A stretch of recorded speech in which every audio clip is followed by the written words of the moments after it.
वक्त की सबसे बड़ी खबर उत्तर प्रदेश बलिया जिले से आ रही है, जहां बलिया में जनता दल यूनाइटेड पार्टी के बिहार सरकार के ग्राम्य विकास मंत्री श्रवण कुमार एक निजी कार्यक्रम में बलिया पहुंचे, जहां उन्होंने भाजपा सरकार पर जुबानी हमला करते हुए कहा कि जो भाजपा से भारत को मुक्त देखना चाहते हैं वह सब पार्टी एक साथ आएंगे, आने वाले समय में मिलकर चुनाव लड़ेंगे। अभी रणनीति बनाई जा रही है, एक ही बैठक हुई है तब इतना छनमन हो रहा है। पूरे देश में दूसरी बैठक हो जाएगी तो भारतीय जनता पार्टी पूरी तरीके से बेचैन हो जाएगी, लगेगा कि सत्ता मेरे हाथ से निकल गई है। वही महाराष्ट्र के सवाल पर कहा कि भारतीय जनता पार्टी का कोई दूसरा काम नहीं बचा है, दूसरे पार्टियों को तोड़ कर अपनी क्षमता को बढ़ाते रहते हैं। देश के सामने जो चुनौती है महंगाई का, बेरोजगारी का, संविधान खतरे में है, जो संविधान और देश की सभ्यता और संस्कृति को बदलने की कोशिश हो रही है, यह महत्वपूर्ण विषय है जिस पर हम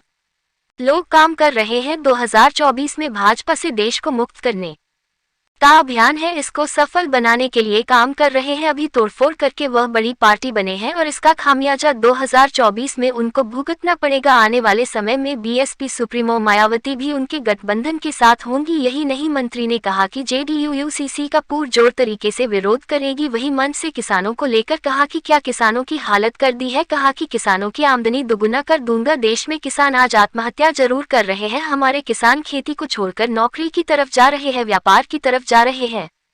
देश में किसान का बेटा किसान नहीं बनाना चाहते हैं। आखिर किसान का बेटा किसान क्यों नहीं बनना चाहता है? किसान की खेती घाटे में जा रही है, किसानों पर कहर ढाए जा रहे हैं। एक तो सरकार की मार है तो दूसरी तरफ प्राकृतिक की भी मार कम नहीं पड़ रहा है, तो दो मार से किसानों को आगे बढ़ाना है, तभी उनकी खेती उन्नत होगी। VK national news channel Uttar Pradesh Ballia से सजन्य कुमार तिवारी की रिपोर्ट। आपकी पार्टी की क्या जिस तरह से पार्टी लागू कर रही है, हम लोग उसका विरोध करेंगे।